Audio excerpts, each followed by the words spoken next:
Olá, gente, a paz, tudo bem? Eu quero te dar as boas-vindas aqui no nosso canal e eu quero te dizer que você vai assistir agora uma nova mensagem e que você seja impactado por essa mensagem.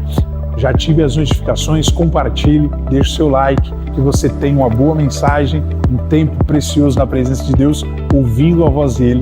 Fica com Deus, um abraço e até o próximo vídeo. Deus te abençoe. Evangelho que Lucas escreveu, capítulo 24, versículo 1. Nós leremos a palavra de Deus onde fala o seguinte: no primeiro dia da semana, bem cedo, as mulheres foram ao túmulo levando as especiarias que haviam preparado. E viram que a pedra tinha sido afastada da entrada. Quando entraram no túmulo, não encontraram o corpo de Jesus, o corpo do Senhor Jesus. Enquanto estavam ali perplexas, dois homens apareceram vestidos com mantos resplandecentes.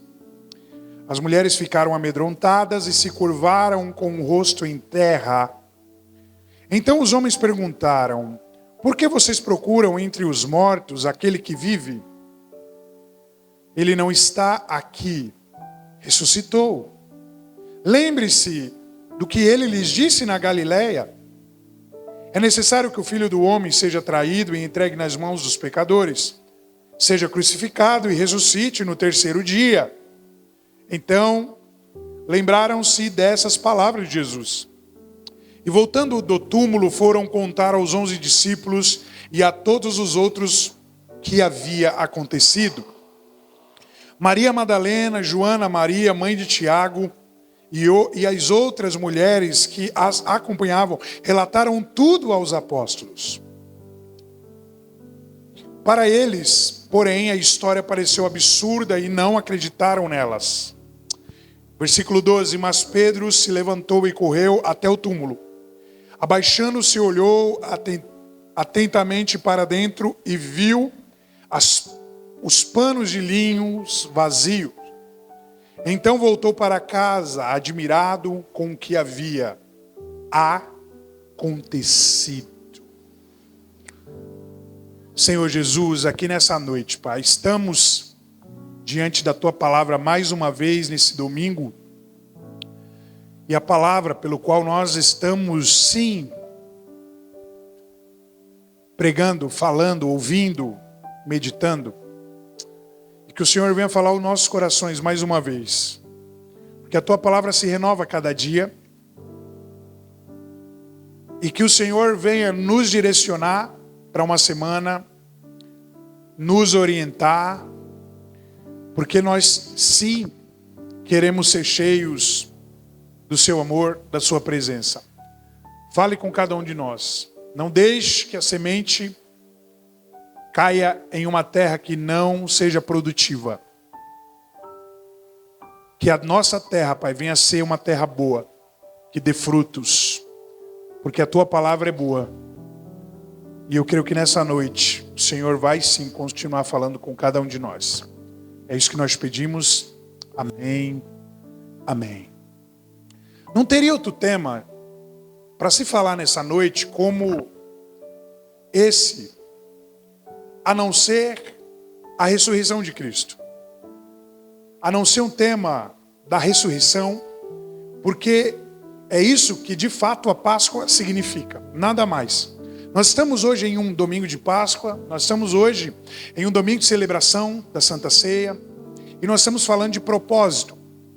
E o propósito da cruz é o maior propósito executado por Deus para o alcance dos seus filhos e a remissão dos nossos pecados.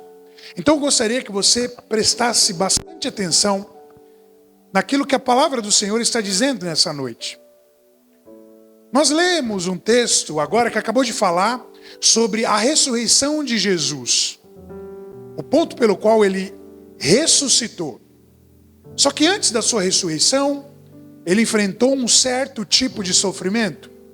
Ele enfrentou um certo tipo de morte. E foi uma morte humana, dolorosa, pelo qual a gente sabe que a Bíblia diz que ele carregou a cruz até o Gólgota, até o Calvário. E o único plano e propósito de Jesus era executar o plano de Deus, o propósito pelo qual Deus tinha estabelecido, designado para que ele cumprisse. Nada mais Jesus queria nessa terra a não ser cumprir o propósito do Pai, a não ser cumprir a vontade do Pai. E é isso que acontece. O plano é perfeito, a história é linda, porque Jesus é um ser perfeito, sem pecado, sem mácula, sem mancha, sem ruga, nada. Ele verdadeiramente tinha ou tomou parte dessas coisas. E nós então, a partir da sua ressurreição, tivemos uma boa notícia a partir de agora. E essa é a melhor notícia, porque a melhor notícia que o mundo já ouviu em toda a história é que o túmulo está vazio. Essa é a mais importante e mais grandiosa notícia de todos os tempos. A gente sabe que a história da Páscoa não quer dizer ovo, coelho, chocolate. Ainda que comemoramos de certa forma. Quem não ganhou um chocolate no dia da Páscoa? Quem nunca ganhou um ovinho de chocolate? Ou então um Kinder Ovo? Todos nós. Mas não é sobre isso. E eu nem estou aqui falando que no dia da Páscoa você não pode dar um chocolatinho para o seu filho.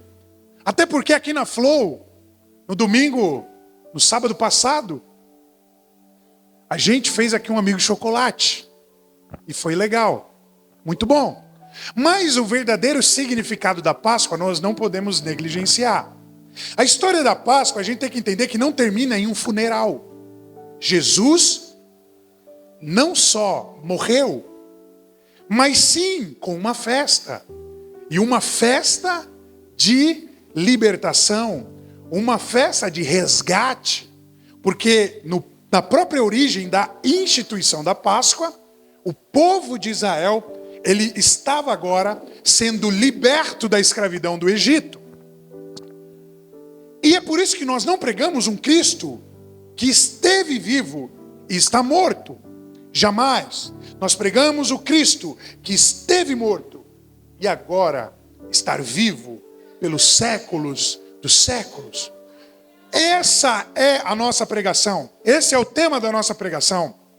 Porque a morte foi vencida por Jesus. Jesus matou a morte. Foi o único ser capaz de vencer a morte. Foi Jesus. Nenhum outro homem. Elton John foi famoso, mas não venceu a morte. Paul MacArthur foi famoso, mas não venceu a morte. Maomé foi famoso, mas não venceu a morte. Buda foi um grande homem, mas não venceu a morte. Confúcio foi um grande homem, mas não venceu a morte. Mohammed foi um grande homem, mas não venceu a morte. Allan Kardec não venceu a morte. Mas Jesus venceu a morte. O túmulo está vazio. A ressurreição de Cristo é a demonstração do supremo poder de Deus.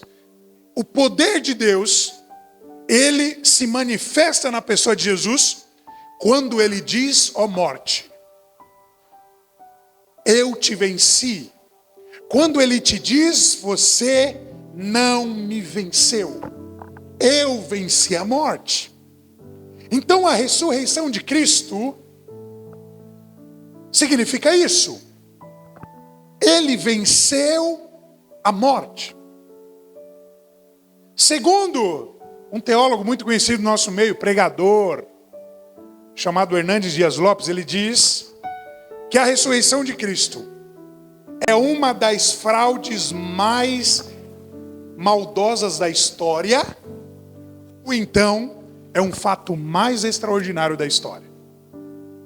Porque se é uma fraude, é a fraude mais maldosa da história. Estamos perdidos.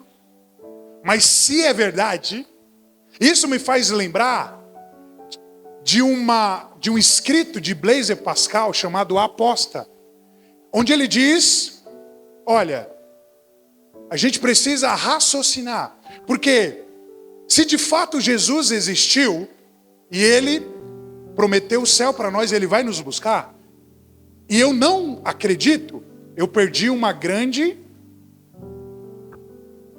A perda foi incalculável. Se de fato ele não existiu, isso é tudo história de carochinha, eu não perdi nada. Então, Pascal, ele pede para a gente pôr na balança. O que é melhor?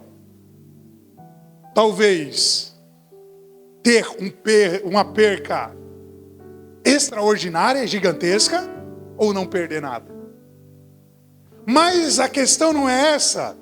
Nós cristãos não questionamos quanto a questão do Filho de Deus ter morto e ser ressuscitado. Nós não questionamos. Isso não é um problema para nós, mas respondendo sim, todo o período do positivismo, iluminismo, racionalismo, onde o liberalismo teológico toma força, e agora a Bíblia precisa ser desmitologizada.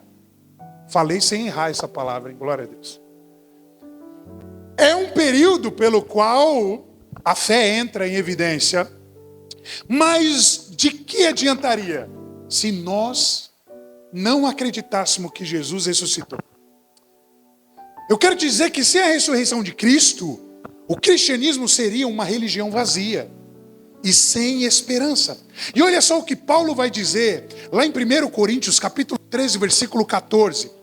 Paulo diz que sem a ressurreição de Cristo, a nossa fé seria vã, a nossa pregação seria inútil, a nossa esperança seria vazia, o nosso testemunho seria falso, os nossos pecados não seriam perdoados, e nós seríamos os mais infelizes de todos os homens. Se Jesus realmente não ressuscitou, não adianta nós estarmos na igreja, não adianta nós pregarmos o evangelho, tudo se torna inútil, vão. Porque se não teve sacrifício, não houve remissão de pecado.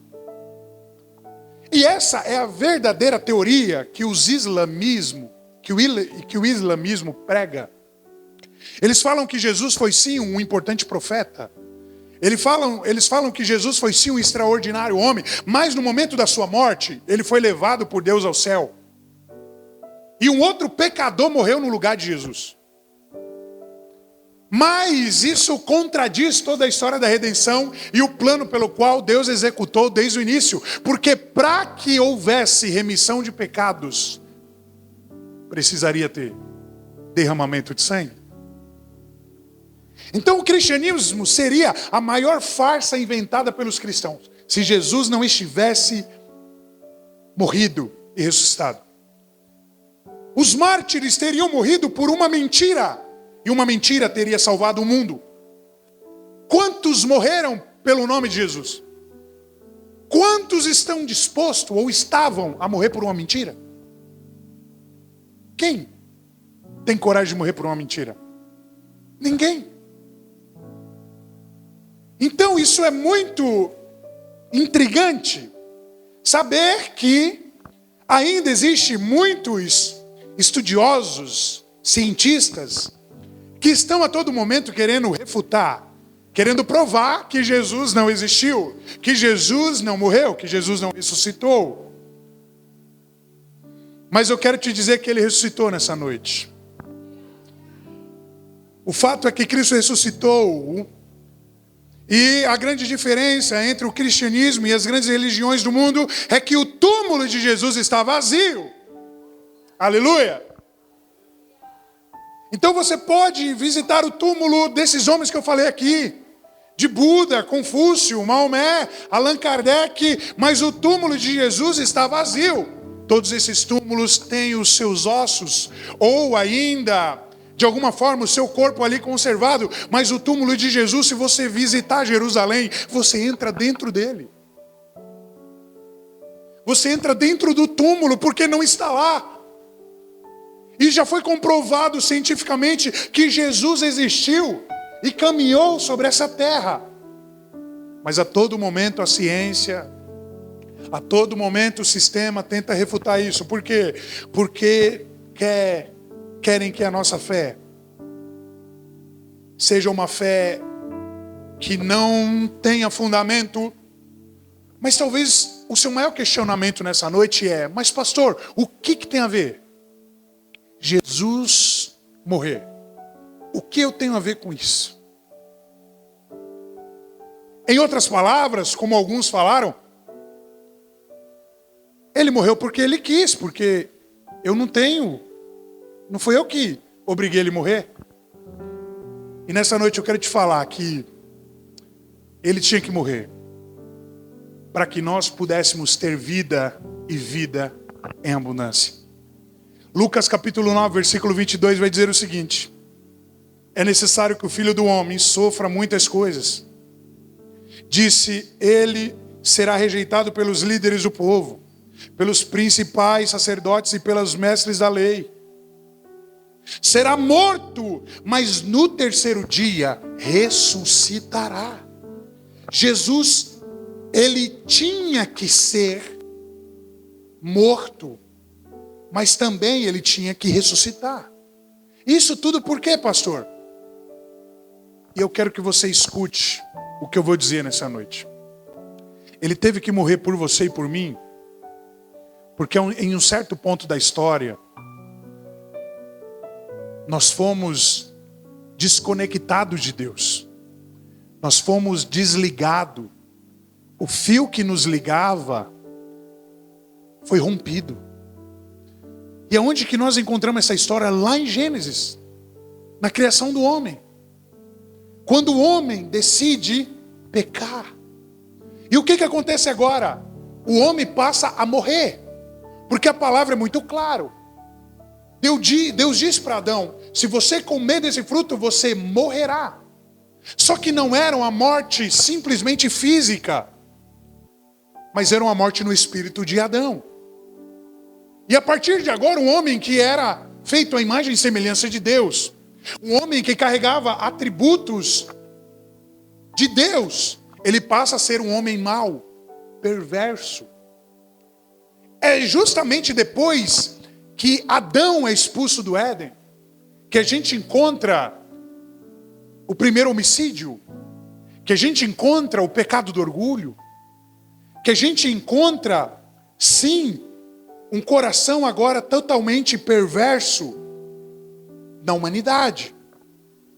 E é por isso que Paulo vai dizer que por meio de um homem o pecado entrou no mundo. E esse pecado entrou no mundo quando Adão pecou, quando Adão foi expulso do jardim. O espírito de vida que havia dentro de Adão passa agora a ser um espírito de morte. E é por isso que nós temos essa inclinação para o pecado. Todos nós temos a natureza do primeiro homem, do nosso primeiro ancestral, chamado Adão. Nós somos maus. Ainda que tentamos ser bons, fruto do Espírito, continuamos a ser maus, fruto da nossa própria natureza, pecadora, humana, limitada. Então, em algum momento da história, Deus olha do céu e fala: eu preciso religar, eu preciso reconectar, eu preciso trazer de novo a aliança que eu fiz com o homem, que eu fiz com o meu filho, que eu fiz com o meu adorador, que eu fiz com o meu primogênito. Porque nós fomos afetados pelo pecado. E a partir de agora, a Bíblia vai dizer que nós nos tornamos escravos do pecado. Ou seja, depois que Adão peca, nunca mais nós iremos conseguir parar de pecar. nunca mais iremos conseguir parar de cometer pecado. Romanos capítulo 3, versículo 23 vai dizer: fomos separados de Deus por causa do pecado. Estamos longe de Deus, não temos mais acesso de Deus. E tem até um hino muito lindo, que eu lembro que eu cantava também, que era o Jardim da Inocência. Ah, que saudade. Lembra? Que saudade. E realmente esse era o relacionamento de Adão. Conversava com Deus no amanhecer, no entardecer, no anoitecer. Tinha uma vida no Espírito de Deus. E Deus tinha sim uma vida no Espírito de Adão. Mas depois do pecado nós nos tornamos agora separados de Deus. Mas e agora, o que faremos, pois? Nós tínhamos um jardim. Tínhamos uma comunhão plena. Éramos filhos, mas não somos mais. Estamos perdidos agora. Pecamos. Fomos destituídos. Não temos parte. Estamos agora envolto na nossa maldade. E a gente sabe que um dos motivos pelo qual Deus destruiu a terra em água foi por causa da perversidade e da maldade do pensamento e do coração humano. Então é por isso que alguém tinha que morrer. É por isso que Jesus morreu. E eu já estou caminhando para o final. Romanos capítulo 5, versículo 8 vai dizer: mas Deus nos prova o seu grande amor ao enviar Cristo para morrer por nós quando ainda éramos pecadores. Sabe o que me chama a atenção na palavra de Deus e no plano do Evangelho, de toda a história da redenção? É que Deus não morreu por nós quando nós éramos perfeitos. Mas Deus morre por nós quando nós éramos pecadores. Você quer que eu te fale uma coisa? Tem muita gente, eu já ouvi isso de muita gente, que usa isso como desculpa para se afastar de Deus, para parar de congregar, para não vir mais para a igreja. O que eles usam, pastor? Eles falam: ah, eu sou um miserável pecador. Eu não consigo ficar sem pecar. Então eu acho que eu sou inútil, Deus não me ama. Não, é por causa disso que Ele morreu por você. Não teve outro motivo por qual Deus tenha morrido por você, a não ser porque você é um miserável pecador e incapaz de fazer aquilo que você deveria fazer. A luta vai ser constante na sua vida. Então todas as vezes que você olhar e falar: meu, eu não consigo vencer o pecado, meu, eu não consigo me libertar disso, olhe para Jesus e fala, escuta Ele te dizendo: mas foi por isso, meu filho, que eu morri por você. É justamente porque você não iria conseguir. Porque o texto está dizendo que Deus nos prova o seu amor, entregando o seu Filho Jesus quando ainda éramos pecadores. Ele prova o seu amor, Ele entrega o seu Filho Jesus por nós. Lá em Romanos capítulo 5, versículo 9, vai dizer assim: pois se quando ainda éramos inimigos de Deus, o nosso relacionamento com Ele foi restaurado pela morte do seu Filho. Ou seja, se quando ainda estávamos afastados de Deus, se quando ainda éramos inimigos de Deus, Deus olhou para nós e decidiu enviar o seu Filho Jesus para morrer por nós. Agora que já estamos reconciliados, certamente teremos a salvação. E é por isso que todo crente em Cristo, todo aquele que tem fé precisa ter certeza da sua salvação. Você não precisa temer nada. Mas como que isso aconteceu? A gente sabe que segundo as religiões do mundo, todas elas, o sangue tinha que ser derramado. Hebreus capítulo 9, versículo 22, de fato, segundo a lei, está dizendo assim: quase tudo era purificado com sangue, pois sem derramamento de sangue não há perdão. Então qual que era o modelo de antigamente e o modelo que se estendeu até hoje em diversas religiões, como o Espiritismo, Candomblé, Umbanda, Quimbanda? O que acontece? Um sacrifício tem que ser feito. Um porco, um boi, uma galinha, um bezerro, um bode tem que morrer. Isso é desde as origens mais arcaicas da história. Hebreus está falando que sem derramamento de sangue não havia perdão de pecado. Então a gente começa agora a olhar para a história de Moisés e o povo no Egito. Todas as vezes que alguém pecava, alguém pegava um cordeirinho, um bode, um animal que fosse, levava até o sumo sacerdote, ele sacrificava ali o sangue derramado, e o perdão pelos pecados era expiado, era realizado na hora. Você está entendendo por que Jesus ele teve que morrer por você? Como um sacrifício e como um cordeiro pascal, para que você fosse restituído e você tivesse perdão, não uma vez por ano ou não todas as vezes que você pecasse, mas pela vida inteira. Então ele tinha que morrer por causa disso, um sangue tinha que ser derramado. E a partir de agora o que acontece, pastor? A partir de agora nós ganhamos vida por meio da sua morte. A única morte e o único espírito que gerou vida em nós foi o Espírito de Deus. A única morte foi a morte de Jesus. Romanos capítulo 6, versículo 23, está dizendo, pois o salário do pecado é a morte. Mas o dom gratuito de Deus é a vida eterna em Jesus Cristo. O pecado que, lembra que eu falei do Adão que pecou? A gente já tinha o nosso salário.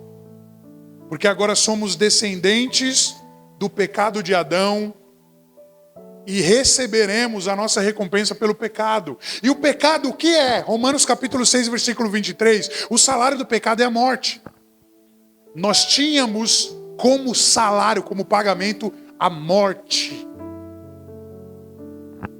Porque nenhum sequer teve capacidade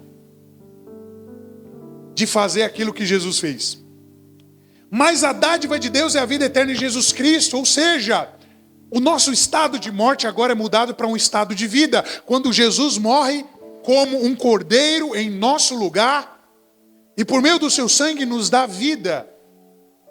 Então o nosso estado de morte muda para um estado de vida. É por isso que Cristo é o sacrifício perfeito. E lá em Hebreus capítulo 9, versículo 11 ao 14, a Bíblia vai nos apresentar isso. Porque lá está dizendo assim, e eu quero que você entenda. Cristo se tornou o sumo sacerdote de todos os benefícios agora presentes. Ele entrou naquele tabernáculo, o autor aos Hebreus fazendo um contraste com a antiga aliança em que o sacerdote entrava no tabernáculo. Ele vai falar que Jesus entrou no tabernáculo maior e mais perfeito no céu, que não foi feita por mãos humanas e nem faz parte desse mundo criado. E com seu próprio sangue, e não com sangue de bodes, bezerros, entrou no lugar santíssimo de uma vez por todas e garantiu redenção eterna. Ou seja, antigamente um bode, um bezerro tinha que morrer por nós. Mas na nova aliança, no novo pacto, Jesus morre por nós, no nosso lugar. Versículo 13, se portanto o sangue de bodes e bezerros e as cinzas de um novilho purificava o corpo de quem estava cerimonialmente impuro, imagine como o sangue de Cristo purificará nossa consciência das obras mortas, para que adoremos o Deus vivo, pois pelo poder do Espírito eterno, Cristo ofereceu a si mesmo, a Deus, como sacrifício perfeito. Essa é a história mais linda que existe, igreja. Essa é a história mais linda que existe. Não precisamos mais sacrificar ninguém. Não teremos mais como salário o pecado, a morte. Não estamos mais destituídos da graça de Deus.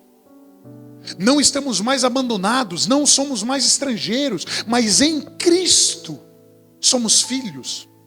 Em Cristo fomos reconectados. Em Cristo temos vida e vida em abundância. Em Cristo somos filhos. Isso é muito lindo. E tudo se resume em que agora nós temos vida e vida em abundância. Nós não somos mais escravos do pecado. E por que nós não somos mais escravos do pecado? Não somos mais escravos do pecado. Porque o que diz lá em Isaías Capítulo 53, versículo 4. Verdadeiramente Ele tomou sobre si as nossas enfermidades e as nossas dores, levou sobre si. E nós o reputamos por aflito, ferido de Deus e oprimido. Mas a Bíblia vai dizer que Ele foi ferido por causa das nossas transgressões e moído por causa da nossa iniquidade. O castigo que nos traz a paz estava sobre Ele, e pelas suas pisaduras fomos sarados. Nós somos livres nessa noite. O preço já foi pago. Você precisa entender isso. Você precisa glorificar a Deus nessa noite por isso. O preço já foi pago, nós fomos livres. E esse foi o propósito pelo qual Cristo desceu do céu, para cumprir em nome do Pai. Que nós venhamos tê-lo como princípio, cumpridor dos propósitos de Deus. Olhamos para Jesus. Jesus não estava interessado em ganhar dinheiro nesse mundo. Jesus não estava interessado em casar, em constituir patrimônio, em constituir família. Não, Jesus estava sim focado no propósito pelo qual Ele foi designado e determinado. Aleluia, e nessa noite Deus está falando com você. Para que Ele te chamou? Qual que foi o propósito que Ele te chamou nessa noite? Foque no seu propósito. Esqueça tudo. Alguns dias atrás tivemos uma canção que repercutiu em todo o Brasil, no exterior e na Europa, na América Central, América do Norte. E o nome desse louvor é Ele, por Ele que eu estou gastando a minha vida. E verdadeiramente o propósito de Jesus, o propósito dos homens que tiveram, sim, grande parte com Deus, foi não se apegar às coisas desse mundo, mas manter-se firme no propósito. Jesus a todo momento estava firme no propósito, a ponto de algum dia um homem chamado Pedro tentar te tirar do propósito, e ele dizer para Pedro: ainda que eu tenha que sofrer, ainda que eu tenha que pagar o preço, para trás de mim, Satanás, eu não quero dar ouvido às pessoas que estão à minha volta. Eu quero me manter no propósito, ainda que eu vou sofrer, ainda que eu vou ter que carregar uma cruz, ainda que eu vou ter que ir até o Gólgota, ainda que eu vou ter que ficar ali, ainda que eu vou ter que ser humilhado, cuspido, ainda que eu vou ter que ser chicoteado, mas cumprir o propósito de Deus é o que me dá vida, é o que deu vida para Pedro. Pedro, num certo momento, no momento da sua morte, ele diz: eu não sou digno de morrer como meu Cristo, vire a cruz de cabeça para baixo. Homens que deixaram sim as suas vontades humanas, os seus propósitos humanos, para seguir o propósito de Deus, focando os seus olhos em Jesus. Então, se é Ele, por Ele que você tem gastado a sua vida, você precisa gastar de fato a sua vida em Deus.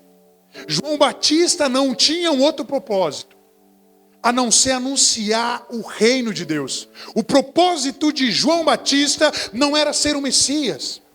Em algumas ocasiões chegaram a João Batista e falaram: você é quem, Elias? Você é o Messias? E ele, tomado talvez pelo desejo do seu coração humano, ele poderia ter falado: uma multidão me segue, eu vou negar, eu vou falar que eu sou. Mas ele diz: eu não sou digno nem de desatar as sandálias dos pés desse homem. Eis o Cordeiro de Deus que tira o pecado do mundo. Todos sabem como João Batista morreu: decapitado. Sua cabeça foi entregue ao grande homem daquela época numa bandeja. Isso tudo porque ele estava cumprindo o propósito de Jesus. Então saiba que o propósito de Jesus, e esse é o insight que eu quero te passar nessa noite, vai gerar muita dor. Não vai ser fácil. Se você estiver cumprindo o propósito e estiver tudo muito fácil, reconsidere. Faça uma autoanálise. Não é. Tem pessoas aqui que já estiveram no culto da manhã. Está pagando preço no domingo. Mas é isso. Dedique a Ele, entregue para Ele. Inclusive, são até alguns, gente, que vocês não precisam se escandalizar, porque talvez não participam da ceia, porque já participaram de manhã. Então é isso tudo diz e aponta para Jesus. Mas nós ganhamos vida por meio da sua morte, porque ele tinha que morrer, e tudo indica que o sacrifício de Jesus foi o sacrifício perfeito, e não um sacrifício meramente como era feito nos tempos de Moisés. Hebreus capítulo 9, versículo 11 e 14, vai dizer: com seu próprio sangue, não com sangue de bodes, bezerros, entrou no lugar santíssimo, e de uma vez por todas garantiu redenção eterna. Para todos nós, ele garantiu redenção eterna. Então, a partir de agora, nós temos um representante legal. Porque o homem que entrou o pecado, e talvez você possa falar: pastor, mas como que um homem só pôde perdoar o pecado da humanidade inteira? Da mesma forma que um homem só afetou toda a humanidade. Como que o pecado entrou no mundo? Não foi por meio de um homem? E Paulo vai dizer agora por meio do segundo Adão, do segundo homem, chamado Jesus. A vida, a redenção, a salvação entra no mundo.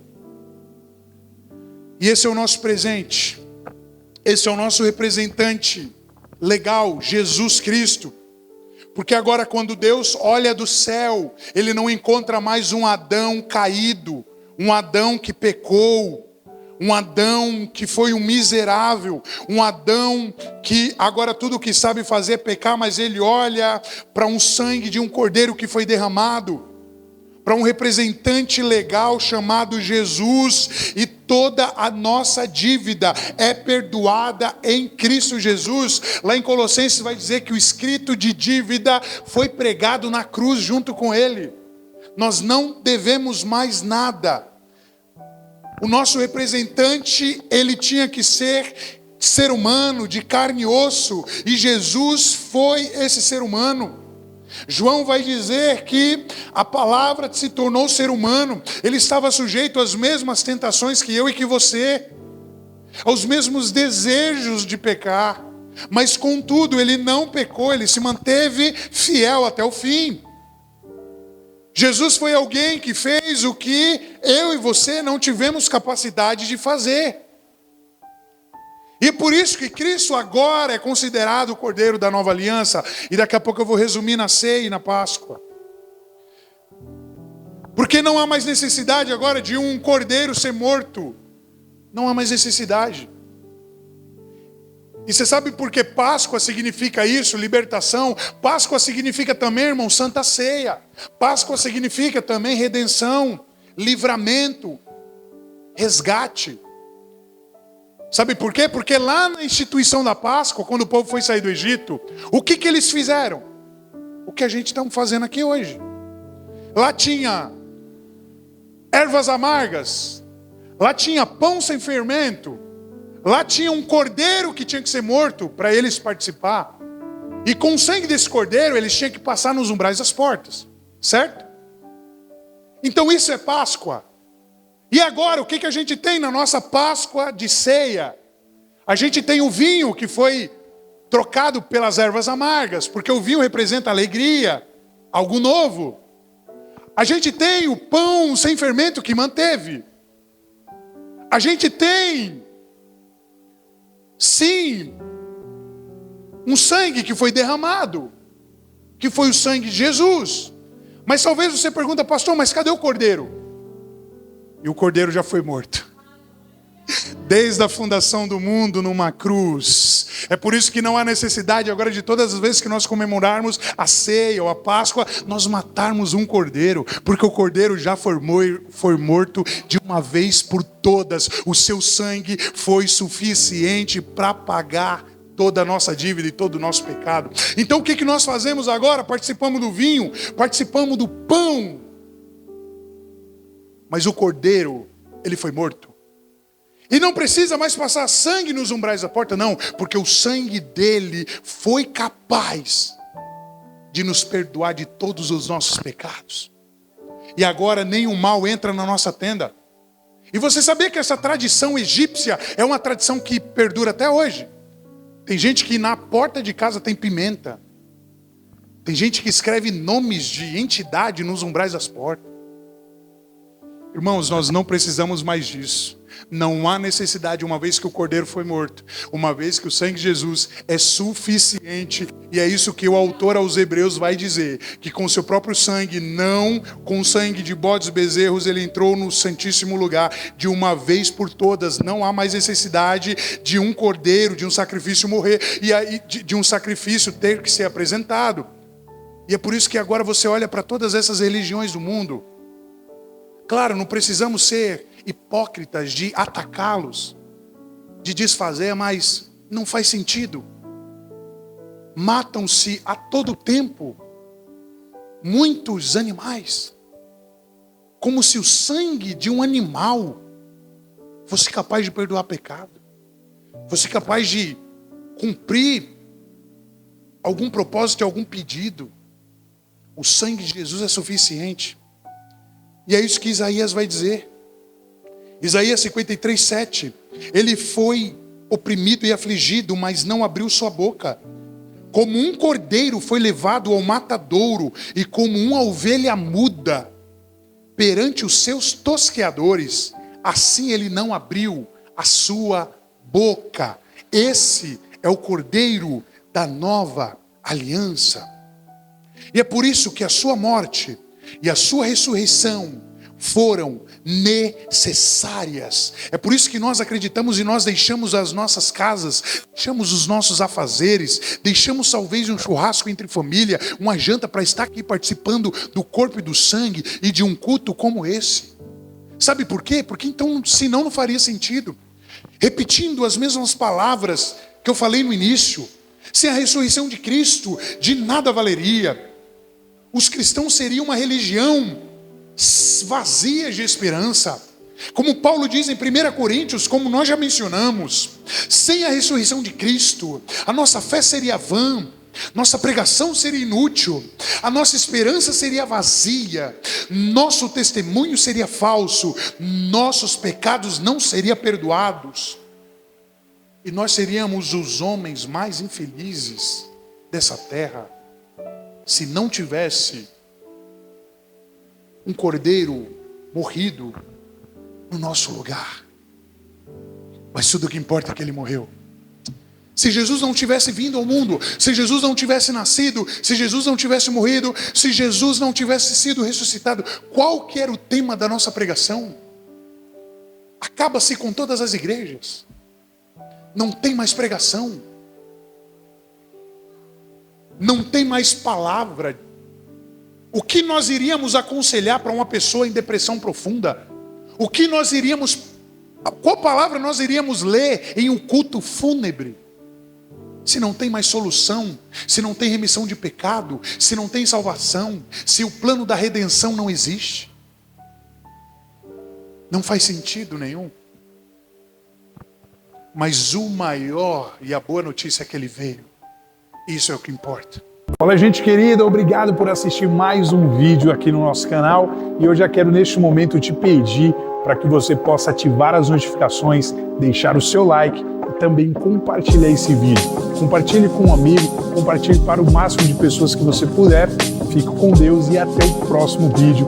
E mais uma vez, obrigado e um abraço. Até mais. Valeu!